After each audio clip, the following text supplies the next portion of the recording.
Hello అండి, welcome back to our channel. నేను మీ అశ్విని. ఈరోజు మన వీడియో వచ్చేసి కొత్త చింతకాయలతో అప్పటికప్పుడు చేసే చింతకాయ పచ్చడి ఎలా చేసుకోవాలో చూద్దాము. చాలా అంటే చాలా టేస్టీగా ఉంటుంది. ఇదే ప్రాసెస్లో మీరు కూడా చేశారంటే బాగుంది, సూపర్గా ఉంది. దేంట్లో బాగుంటుంది? దేంట్లో బాగుంటుంది? అన్నిట్లో బాగుంటుంది. అన్నంలో తినొచ్చు, రోటీలో తినొచ్చు, దోశల్లో తినొచ్చు. ఎన్ని రోజులు ఉంటుంది నిల్వ? అంతా 10 రోజులు అయినా ఉంటుంది. ఏమైంది అడిగింది? ఈ చింతకాయ పచ్చడి కోసం ముందుగా అయితే చింతకాయలు తీసుకున్నాము. ఎక్కువ తీసుకోలేదు, ఒక పావు కేజీ అలా తీసుకోండి, సరిపోతాయి. ఒక పావు కేజీ చింతకాయలు తీసుకొని శుభ్రంగా కడిగేసింది అమ్మమ్మ. తర్వాత ఒక బాండీ తీసుకొని అందులోకి ఈ చింతకాయల్ని ఈనెలు తీసేసి ఇలా కట్ చేసుకొని వేసుకుంటున్నారు. ఎంత ఈనెలు తీసినా సరే లోపల కొంచెం ఈనెలు అయితే ఉంటాయండి. సీడ్స్ ఉంటాయి, ఇత్తనాలు ఉంటాయి కదా, ఇత్తనాలు ఈనెలు అయితే ఉంటాయి. ఇలా కట్ చేసుకొని వేసుకున్నారంటే కొంచెం ఈనెలు తీసేయచ్చు. చూసారు కదా, ఇలా చింతకాయల్ని సగానికి కట్ చేసుకొని ఒక బాండీలోకి తీసుకుంది. ఈ చింతకాయలు ఇప్పుడు మరీ పచ్చిగా ఉన్నాయి కాబట్టి కొంచెం ఫ్రై చేసుకోవాలంట. అందుకోసం స్టవ్ ఆన్ చేసి కడాయిని పొయ్యి మీద పెట్టేసుకొని ఇందులో ఒక 2 స్పూన్లు, ఒక 2 గరిటెల దాకా ఆయిల్ వేసుకోవాలి. ఆయిల్లో కొంచెం చింతకాయలు మగ్గేంత వరకు మధ్య మధ్యలో కలుపుతూ మగ్గించుకోవాలన్నమాట. కొంచెం మెత్తబడిపోతాయి చింతకాయలు ఇలా ఆయిల్లో మగ్గిన తర్వాత. ఈ చింతకాయల్లో ఉన్న వగరు, కొంచెం ఆ పులుపుదనం కూడా కాస్త తగ్గుతుందంట ఇలా ముందుగా ఫ్రై చేసుకోవటం వల్ల. అందుకోసం ముందుగా అయితే చింతకాయల్ని కొంచెం ఆయిల్ వేసుకొని స్టవ్ని మీడియం ఫ్లేమ్లో పెట్టుకొని మధ్య మధ్యలో కలుపుతూ ఫ్రై చేసుకోండి. ఇలా ఒక 20% వరకు ఫ్రై అయిన తర్వాత చింతకాయలు కొంచెం సాఫ్ట్గా అయిపోతాయి. అప్పుడు ఇందులో ఒక టొమాటో అండ్ కొంచెం చింతపండు కూడా వేసుకోవాలంట. ఇలా చింతపండు వేసుకోవటం వల్ల ఈ విత్తనాల్లో ఉన్న వగర్దానం పచ్చడిలో తెలియకుండా ఉంటుందంట. అందుకోసం కొంచెం చింతపండు వేసుకోవాలి, ఒక 2-3 రెబ్బల దాకా. ఇలా వేసుకొని ఈ టొమాటోలు కూడా కొంచెం మెత్తబడేంత వరకు మధ్య మధ్యలో కలుపుతూ ఫ్రై చేసుకోండి. చింతకాయ మనకి ఫ్రై అయిందో లేదో తెలియాలంటే ఇలా గట్టిగా ప్రెస్ చేస్తే మెత్తగా అయిపోతుంది. అలా అయితే మనకి ఫ్రై అయిపోయినట్లే. ఇక స్టవ్ ఆఫ్ చేసి పక్కన పెట్టేసుకోవటమే. నెక్స్ట్ మరొక ప్యాన్ పెట్టుకొని అందులోకి కొన్ని పల్లీలు వేసుకొని ఈ పల్లీలు కూడా కాస్త వేగేంత వరకు డ్రై రోస్ట్ చేసుకొని పక్కన పెట్టుకోవాలి. పల్లీలు వేసుకొని ఈ పచ్చడిని ప్రిపేర్ చేస్తామన్నమాట. అందుకోసం ముందుగా పల్లీలను అయితే ఫ్రై చేసుకుంటున్నాము. ఇక ఈ పల్లీలు కూడా ఫ్రై చేసుకొని పక్కన పెట్టుకున్నాము. నెక్స్ట్ మరలా ఇదే ప్యాన్లో ఒక స్పూన్ ఆయిల్ వేసుకొని ఆయిల్ కాస్త వేడైన తర్వాత ఇందులో ఒక 2 స్పూన్లు ధనియాలు, ఇంకా ఒక స్పూన్ జీలకర్ర, ఒక అర స్పూన్ మెంతులు వేసుకొని వీటిని ముందుగా ఆయిల్లో ఫ్రై చేసుకోవాలి. 2 స్పూన్లు ధనియాలు, 1 స్పూన్ జీలకర్ర, 1/2 స్పూన్ దాకా మెంతులు వేసుకుంది అమ్మమ్మ. ఇలా ఇవన్నీ వేసుకొని ఫ్రై చేసుకున్న తర్వాత ఇవి కాస్త ఫ్రై అయిపోయిన తర్వాత ఇందులో ఒక 50 గ్రాముల దాకా ఎండుమిరపకాయలు వేసుకొని ఫ్రై చేసుకోండి. మీరు కారం తక్కువ తినే వాళ్ళైతే కొంచెం తగ్గించి వేసుకోవచ్చు. మీరు తీసుకున్న మిర్చి మరీ ఘాటుగా ఉండే మిర్చి అయితే కొంచెం తక్కువే తీసుకోండి. మేమైతే నార్మల్ కారంగా ఉంటాయి ఈ మిర్చి, సో నేను ఒక 50 గ్రాములు తీసుకున్నాము. ఇలా వీటిని కూడా మధ్య మధ్యలో కలుపుతూ ఫ్రై చేసుకోవాలి. ఈ మిర్చి కూడా కాస్త ఫ్రై అయ్యేంత వరకు. ఇలా ఇవి ఫ్రై అవుతున్నప్పుడే ఇందులో ఒక 2 రెమ్మలు కరివేపాకు కూడా వేసుకున్నారంటే మంచి ఫ్లేవర్ వస్తుంది. చూసారు కదా, చక్కగా ఇలా ఎండుమిరపకాయలు, ధనియాలు, జీలకర్ర, మెంతులు, కరివేపాకు అన్నింటినీ ఫ్రై చేసుకొని పూర్తిగా చల్లారేంత వరకు పక్కన పెట్టేసి చల్లార్చుకోవాలి.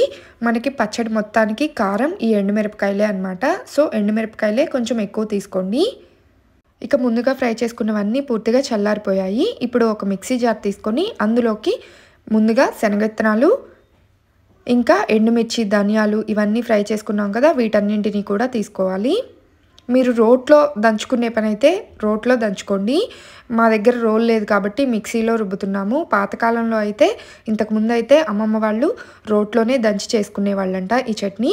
ఇప్పుడు మా దగ్గర రోల్ లేదనమాట, అందుకోసం మిక్సీ జార్లోనే వేస్తున్నాము. రుచికి తగ్గట్లుగా ఉప్పు కూడా వేసుకొని ఇందులో ముందుగా వీటిని కచ్చా పచ్చాగా దంచుకున్నట్లుగా పౌడర్ లాగా గ్రైండ్ చేసుకోవాలి. తర్వాత ఈ విధంగా గ్రైండ్ చేసుకున్న తర్వాత ఇందులో ముందుగా మనం ఫ్రై చేసుకొని పెట్టుకున్న చింతకాయలు ఉన్నాయి కదా, ఆ చింతకాయలు, టొమాటో చింతపండు కూడా ఇందులో వేసుకొని మరి కొంచెం నీళ్లు వేసుకోండి. నీళ్లు వేసుకోకపోతే పచ్చడి మనకి గ్రైండ్ అవ్వదు. అదే రోట్లో దంచుకునే పని అయితే డైరెక్ట్గా మీరు దంచుకున్న తర్వాత అవసరమైతే నీళ్లు వేసుకోవచ్చు. కానీ మిక్సీ జార్లో కాబట్టి ముందుగానే కొంచెం వాటర్ వేసుకొని ఇలా కచ్చా పచ్చగా గ్రైండ్ చేసుకొని తర్వాత ఇందులో కొన్ని వెల్లుల్లి రెబ్బలు ఇంకా కొంచెం వాటర్ వేసుకోండి. ఇంకా ఇందులో బెల్లం కూడా వేసుకోవాలంట. బెల్లం వేసుకుంటే ఉగురు లేకుండా ఉంటుంది. ఇలా బెల్లం వేసుకోవటం వల్ల పచ్చి చింతకాయలు కాబట్టి వగరుగా ఉంటాయి కాబట్టి ఆ వగరదనం అనేది లేకుండా ఉంటుందంట.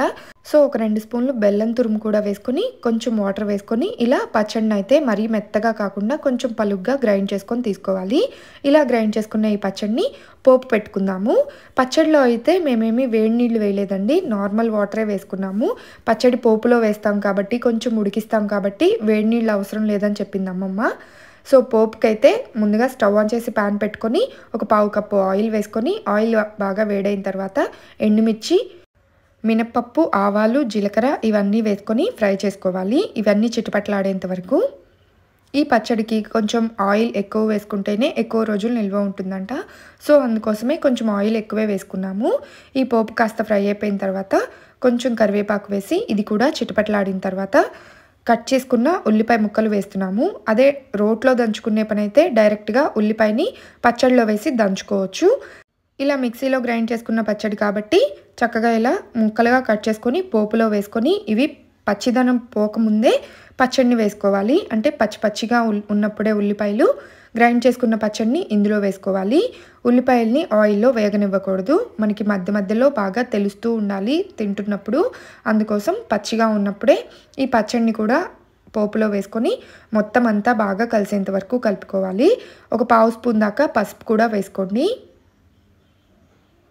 ఇక ఈ పోపు అంతా చట్నీకి బాగా పట్టి 1 నిమిషం అలా ఒక ఉడుకు వచ్చేంత వరకు ఉడికించి స్టవ్ ఆఫ్ చేసి పూర్తిగా చల్లారిన తర్వాత ఒక డబ్బాలో స్టోర్ చేసుకున్నారంటే 10 రోజులైనా పాడైపోదంట. చాలా బాగుంది టేస్ట్ కూడా. నేను ఫస్ట్ టైం తింటున్నానండి ఇలా పచ్చి చింతకాయలతో. తప్పకుండా ట్రై చేయండి. బాగుంది, సూపర్గా ఉంది. దేంట్లో బాగుంటుంది? దేంట్లో బాగుంటుంది? అన్నిట్లో బాగుంటుంది. అన్నంలో తినొచ్చు, రోటీలో తినొచ్చు, దోశల్లో తినొచ్చు. ఎన్ని రోజులు ఉంటుంది నిల్వ? అంతా 10 రోజులు అయినా ఉంటుంది. ఏమైంది అడిగింది.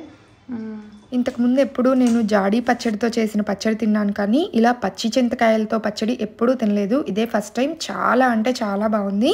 వేడి అన్నంలో ఈ పచ్చడి కొంచెం నెయ్యితో తిన్నానంటే అద్దిరిపోతుంది.